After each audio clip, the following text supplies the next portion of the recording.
There are video game worlds that have become so iconic that they feel more like a character in and of themselves, and the Kingdom of Hyrule is definitely on that list. From the Lost Woods to Lake Hylia, Hyrule Castle to Death Mountain, the Hyrule experience feels both familiar and a little different each time. Which brings us to the latest Zelda epic, Echoes of Wisdom. I'm sure most of you are aware by now that the game has actually been added to the official Zelda timeline, albeit the Japanese version only for the time being, which is probably the quickest timeline update Nintendo has ever done. Usually it takes a couple of years or so until a new book comes out, but for Echoes it only took about a month after the game's launch. And as most of us already suspected, it takes place in the Downfall timeline, which isn't exactly a big surprise. From the very get-go, it was so obviously the same Hyrule we knew from A Link to the Past and A Link Between Worlds. The Eastern Palace, the layout and position of Lake Hylia, the sanctuary just north of the castle, and the stone pillars of the Great Swamp were particularly noticeable even in the early footage. That said, I think a lot of people initially expected that this was going to take place shortly after Link's Awakening, mainly because the two games share the exact same art style and character design. But nope, this is not the same Link. In fact, these two heroes are generations removed from each other. To give you an idea, according to the timeline, A Link to the Past, Link's Awakening, and the Oracle games all feature the same Link, also known as the Hero of Legend. Then in A Link Between Worlds and Triforce Heroes, we play as a new hero, likely a descendant of the previous one.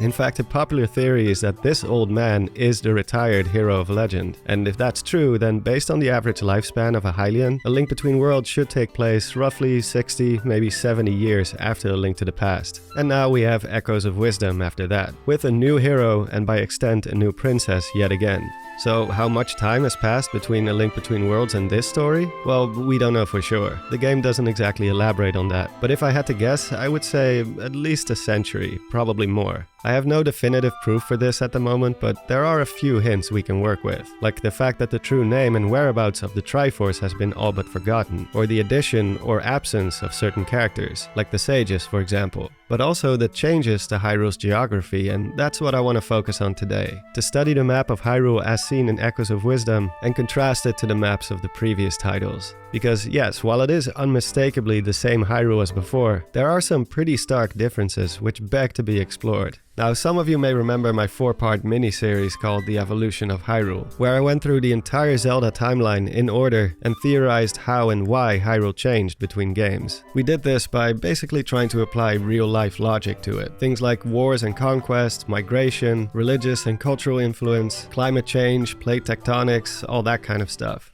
Episode 2 of the series focuses on the Downfall timeline, but of course, Echoes of Wisdom didn't exist back then, so it's no longer up to date. Now, I don't think the addition of Echoes has a large enough impact to completely remake Episode 2 as a whole, not to mention that I kinda sorta lost most of the original assets I used back then, including the voiceover. So instead of remaking it from the ground up, you can consider this video a sort of addendum to Episode 2. As a final side note for those who haven't seen my Evolution series, please keep in mind that it was meant to be a thought experiment and shouldn't be taken too seriously. At the end of the day, we all know why the kingdom keeps changing. I mean, there's currently 14 games that take place in and around Hyrule, and if it looked the exact same every time, it would get old real quick. So with that said, let's break out the maps once again and get started.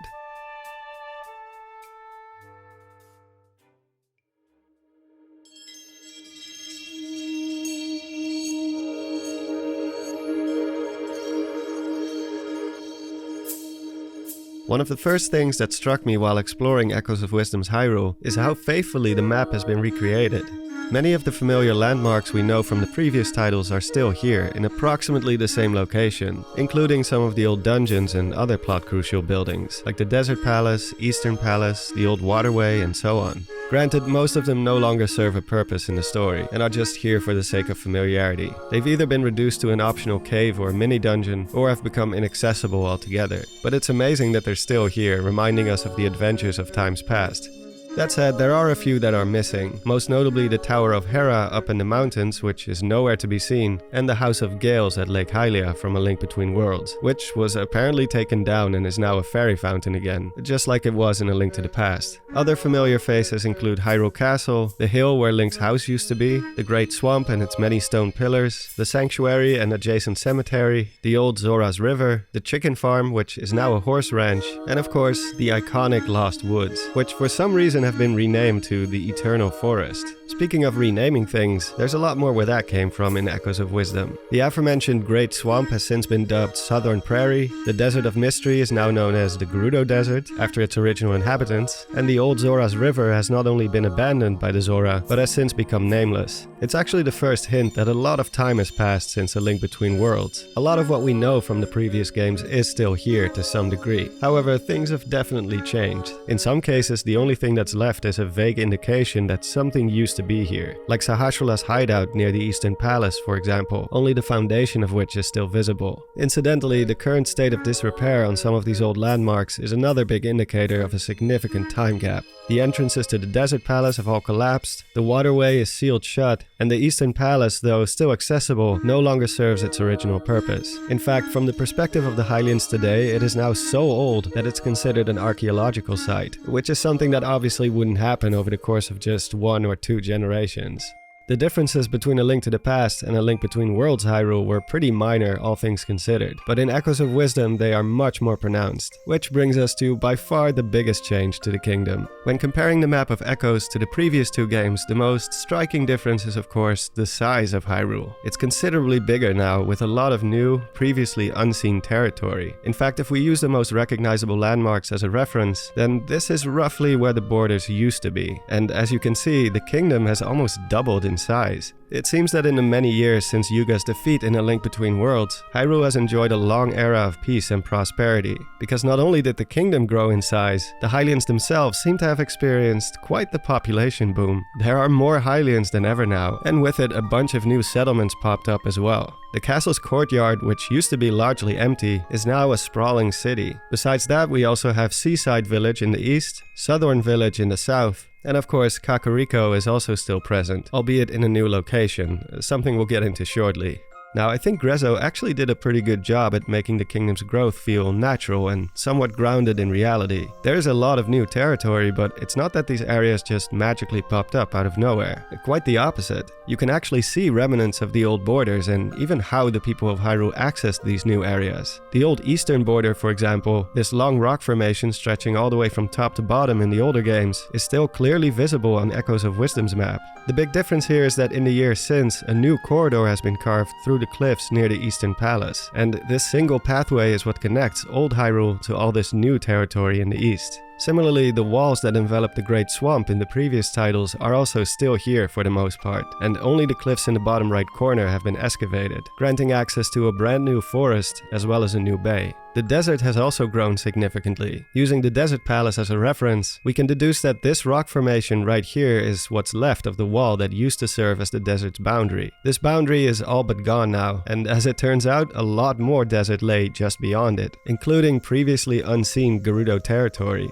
It's kinda crazy to think that right behind this wall in A Link to the Past, the Gerudo were living their lives all this time, isolated and undisturbed until the wall came down. Finally, we have the old western boundary right next to where Kakariko Village used to be, which is also no longer here in Echoes. This allowed the Hylians to move further west, and when they did, they apparently took the entire village of Kakariko with them, which is now located at the foot of another previously unseen landmark, Elden Volcano. Yes, apparently there was a massive volcano west of the Lost Woods all this time. We simply didn't see it because, well, the map used to end at the forest. Now, obviously the addition of Elden Volcano in the northwest of Hyrule does raise a couple of questions, considering that in the previous 2 games we already had Death Mountain in the northeast, which is where the volcano usually is relative to Hyrule Castle. Not to mention that historically it's always been implied that Death Mountain and Elden Volcano are, you know, the same thing, but I will save that little discrepancy for the end of the video because it's quite the mouthful.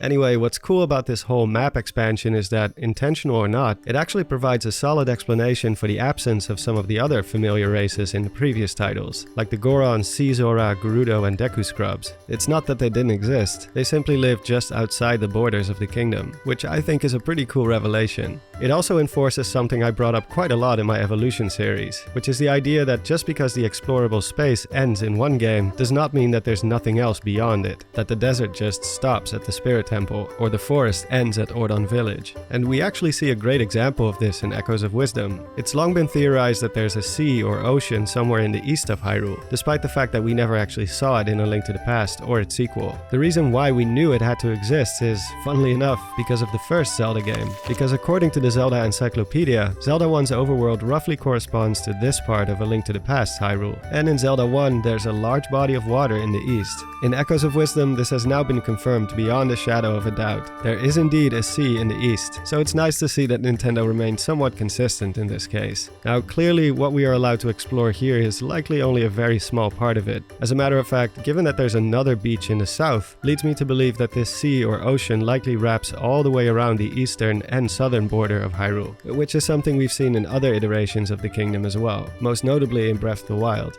Something I also want to point out is that in episode 2 of the evolution of Hyrule, I mentioned that the position of the Lost Woods in A Link to the Past was rather odd and inconsistent, because in Ocarina of Time, the forest is in the southeast, whereas here, it's in the northwest, the complete opposite of where it used to be, and even the encyclopedia doesn't even bother to try and explain this. At the time, I theorized that it's probably just a different forest altogether, and that the Hylians simply called it the Lost Woods as part of their naming tradition. And, well, it seems like this may have been the right assumption to make, because in Echoes there are no less than 2 forests side by side in the south and southeast, Southern Forest and the Faron Wetlands. So perhaps these are part of the original Lost Woods from Ocarina of Time. I mean, it makes sense when you think about it. The Lost Woods have always been pretty isolated from the rest of Hyrule, in the case of Ocarina by cliffs, and the only thing connecting it to Hyrule proper was a single wooden tunnel, which could have easily collapsed since then. Looking at the map of Echoes, the Faron Wetlands are also completely isolated by cliffs, even today.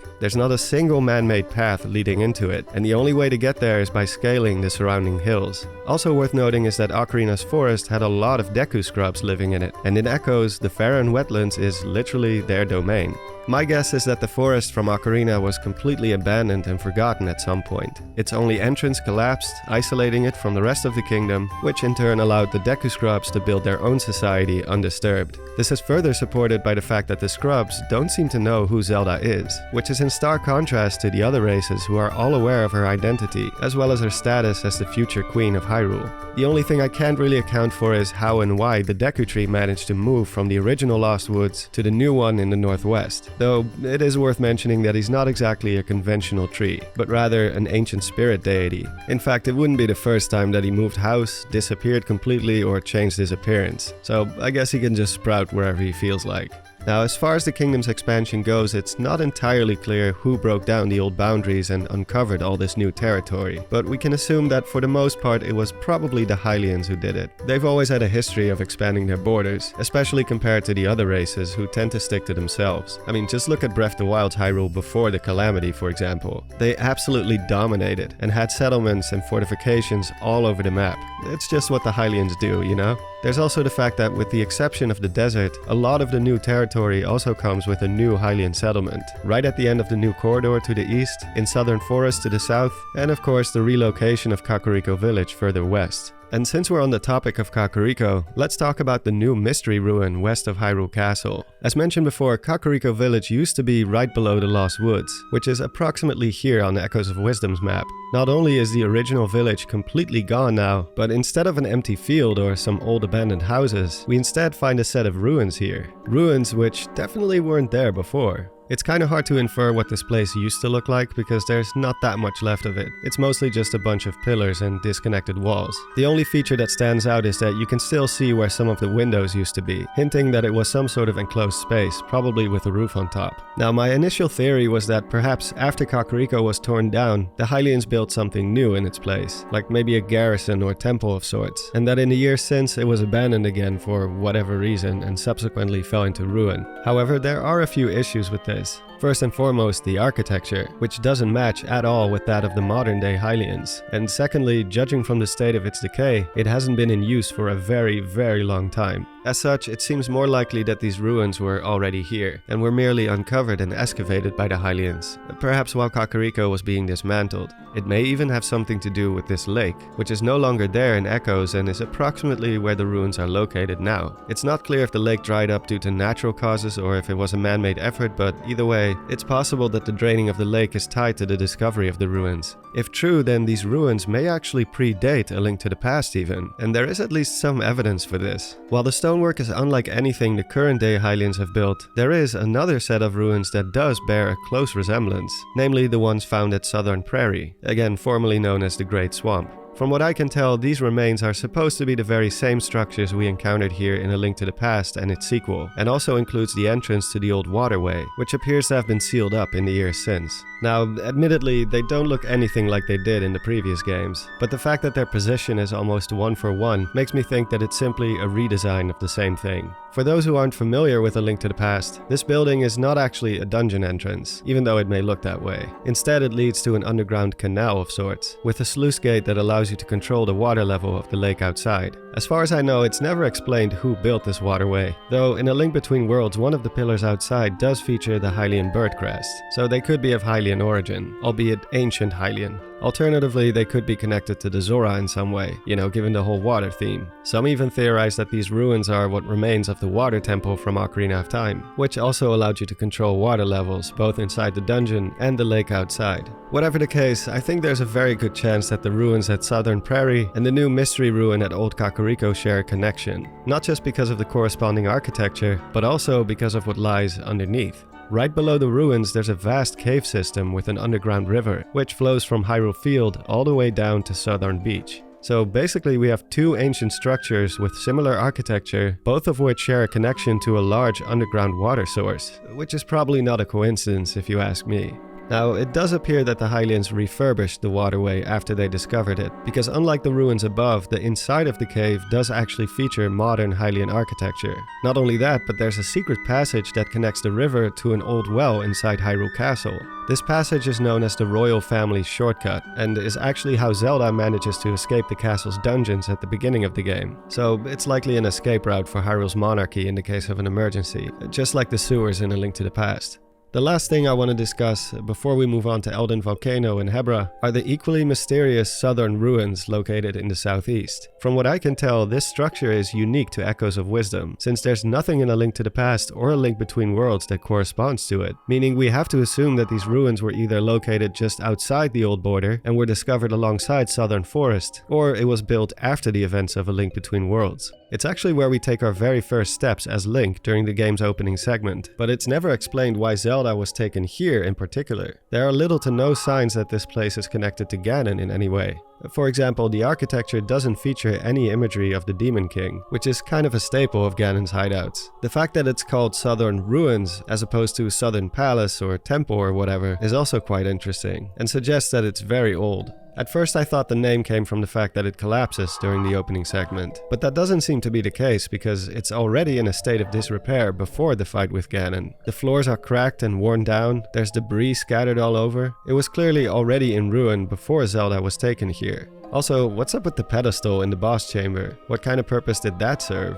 Now, one possibility is that the southern ruins are also connected to the ones at Southern Prairie and Old Kakariko, but this is highly speculative at this point. The architecture has some similarities, particularly the color of the stonework, but the ornaments are different, so it's definitely not one for one. The only loose connection I could find besides the color of the stones is that in the previous two games the waterway is decorated with eye symbols, something we also find inside the southern ruins, but that's about the extent of it. Whether they were actually made by the same hands is up in the air.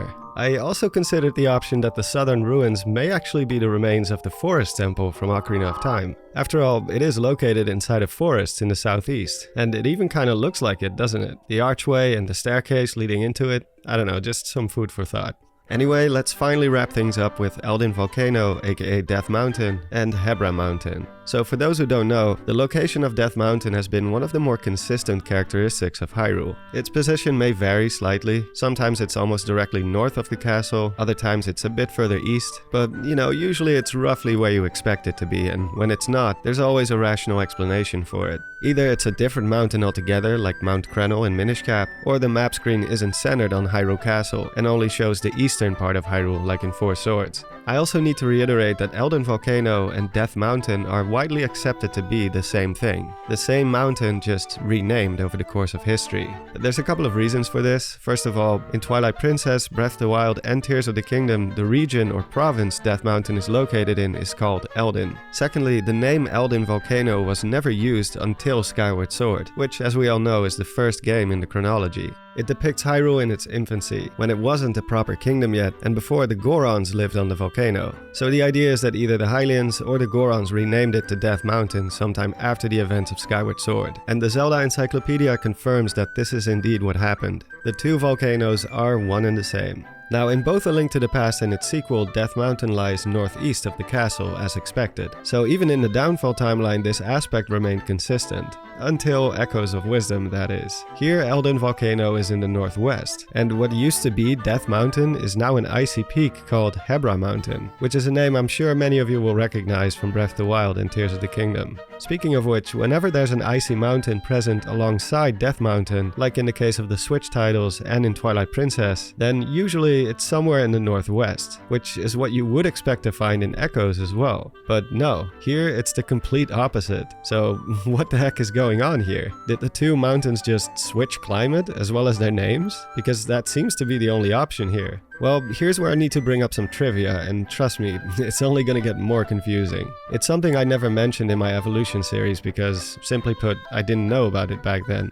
It may surprise you to learn that this mountain range in A Link to the Past isn't actually called Death Mountain, at least not according to the Japanese version of the game. Here, only the Dark World equivalent of the mountain carries that name, and the one in the Light World has a name of its own. However, due to a mistake in the English localization, both are labeled as Death Mountain during the end credits. In reality, the Japanese name for this mountain is, as you may have guessed, Mount Hebra, and always has been. And yes, the same goes for A Link Between Worlds. In Hyrule it's called Mount Hebra, and in Lorule it's Death Mountain. The main difference here is that Hebra is now volcanic, which it definitely wasn't in A Link to the Past, and its Lorulian counterpart is an icy mountain, as opposed to the boiling volcano from the Dark World. To make it even more confusing, in Zelda 1, which, as I stated before, is supposed to take place in this part of A Link to the Past Hyrule, which by definition would make this the same mountain range, it is called Death Mountain in both English and Japanese. It's a mess, and you know, that's the Downfall timeline in a nutshell, really. It's the most inconsistent timeline branch by a mile, though you can't really blame it for that. It's basically a dumping ground for games that don't really fit in with the rest of the chronology. I mean, it's no coincidence that the first 4 Zelda games all reside here.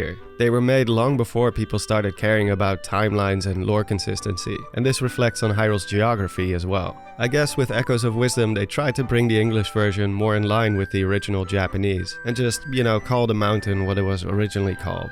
As for the lore implications, I guess we just have to accept that Hyrule's climate is extremely volatile. And, you know, I'm fine with that. It's not like Hyrule's climate was ever realistic to begin with. All these different biomes like deserts and tropical rainforests would never be able to exist side by side on such a small stretch of land. It's video game logic at its best. That being said, I still think it's possible to come up with a somewhat grounded explanation for this phenomena. For starters, even though these two mountains have completely opposite climates, we know from other games that both feature volcanic activity to some degree. In Tears of the Kingdom, for example, it was confirmed that there are active magma flows below Hebra, which explains the existence of hot springs in this frigid area. And what do you know, in Echoes of Wisdom, there's also hot springs on Hebra, so there's definitely still some activity going on deep inside. Likewise, Eldin Volcano has also gone through various stages of activity over the course of its long history. In Skyward Sword, for example, it's mentioned that back in ancient times, Eldin was a lot more calm and habitable, suggesting that the mountain can experience long periods of cooldown, perhaps to the extent that snow can even start forming at higher altitudes, which actually happens in real life too, by the way. Mount Fuji, for example, is an active volcano, and depending on the season and how active it is, it can either be completely ice-free or covered in snow from top to bottom. Is it a perfect explanation? Probably not. But as I stated in the intro, the changes to Hyrule's landscape are made for the sake of gameplay first and foremost. As much fun as it is to work on this puzzle, there's always going to be inconsistencies, and that's okay. It's what the Evolution series has been all about from the beginning. Just having fun and, well, hopefully bring you guys some entertainment in the process.